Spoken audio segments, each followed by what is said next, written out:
আসসালামু আলাইকুম। Hello everyone, সবাই কেমন আছেন? আশা করি আলহামদুলিল্লাহ সবাই ভালো আছেন। আলহামদুলিল্লাহ আমরাও ভালো আছি। আজকে আমি আচার বানাবো তেল ছাড়া আর রৌদ্র দেওয়া ঝামেলা ছাড়া কীভাবে আচারটা বানাবো এটাই আপনাদের সাথে শেয়ার করব। এটা দেখার জন্য পুরো ভিডিওটা আমার সাথে থাকবেন। এই তো আমি প্রথমে আমগুলো কেটে ধুয়ে ভালো করে পরিষ্কার করে নিয়েছি। এখন আমি এখানে দিয়ে দিচ্ছি চিনিটা আপনারা আপনাদের স্বাদ মতো দিতে পারেন। যদি একটু টক খেতে পছন্দ করেন তাহলে পরিমাণে কম দিতে পারেন, আর যদি একটু বেশি খেতে পছন্দ করেন তাহলে চিনির পরিমাণটা একটু বাড়িয়ে দিবেন। এই তো চিনিটা দিয়ে একটু নেড়েচেড়ে এখানে চিনিটা পানি ছেড়ে দিয়েছে। এখন আমি এখানে দিয়ে দেব এক এক করে মশলাগুলো। এখন আমি এখানে দিয়ে দেব হাফ চামচের মতো হলুদের গুঁড়া। আপনাদের আমটা যদি বেশি হয় তাহলে পরিমাণটা একটু বাড়িয়ে দিবেন। এখন আমি এখানে দিয়ে দিচ্ছি হাফ চামচের মতো মরিচের গুঁড়া। এখন আমি এখানে দিয়ে দিচ্ছি হাফ চামচের মতো পাঁচফোড়ন।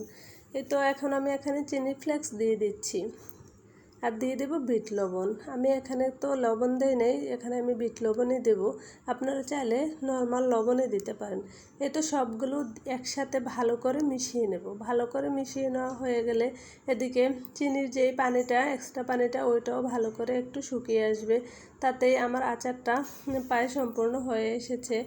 এই তো আমার রেসিপিটি যদি ভালো লেগে থাকে তাহলে আশা করি ট্রাই করে দেখতে পারেন, ভালো লাগবে।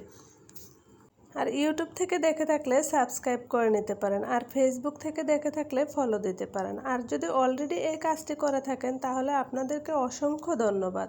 আর প্লিজ একটা লাইক দিয়ে দেবেন। আপনাদের একটা লাইক আমাকে অনেক দূর এগিয়ে যেতে সাহায্য করবে। আর চাইলে শেয়ার করতে পারেন আপনার বন্ধুদের মাঝে। আসসালামু আলাইকুম, আল্লাহ হাফেজ।